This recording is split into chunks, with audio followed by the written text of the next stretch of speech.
டேய் பழனி, எப்படா வந்த? எப்ப வந்தயா? என்னைய பார்க்கவே இல்ல நீ? டேய், நீ என் மேல மிதிச்ச கூட நான் கவலைப்படலடா. எப்ப வந்தேன்னு கேட்ட பத்தியா? அதுதான்டா என்ன கொல்லுது. சரிடா பழனி, தங்கச்சியை பஸ் ஏத்தி விடுற அவசரத்துல என்ன நடந்துச்சுனே தெரியல. அவன் என்னடா நடந்துச்சு? நீ என் மேல ஏறி நடந்த, அதுதான் இங்க நடந்துச்சு. ஓ, அதான் இந்த சேரா. டேய் டேய் டேய், தரைக்கு மனுஷனுக்கு வித்தியாசமே தெரியாம மிதிச்சிட்டு போறியே, எப்படிடா அது? மிதிச்சதா? மிதிச்ச நாவா?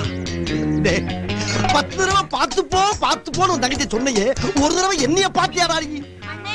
அது 4வது தடவை யாரோ ஒரு தங்கச்சி யாரோ ஒரு அண்ணன்னு கூப்பிடலாம். உன் தங்கச்சி இல்ல. நீ உணர்ச்சி வச்சத்தை அடக்கு, சென்டிமெண்ட கட்டுப்படுத்து, அப்பதான் உனக்கு நல்லது. சரி சரி, பிசினஸ்க்கு நேரமாச்சு, சீக்கிரம் கிளம்புற வேலைய பாரு. பார், உங்களுக்கு 40 டீப் லைட் ஆச்சு வித்தாகணும். அப்படியே என்னையும் சேர்த்து வித்துரு. அண்ணே, பாப்பா சட்டை எங்கனே வாங்குனீங்க? ஏப்பா டிசைன் சூப்பரா இருக்கு. அண்ணே, என்னடா அண்ணே, இதுக்கு மேல என்னடா பண்ண போறோம்? பிசினஸ் கிளம்பணும்.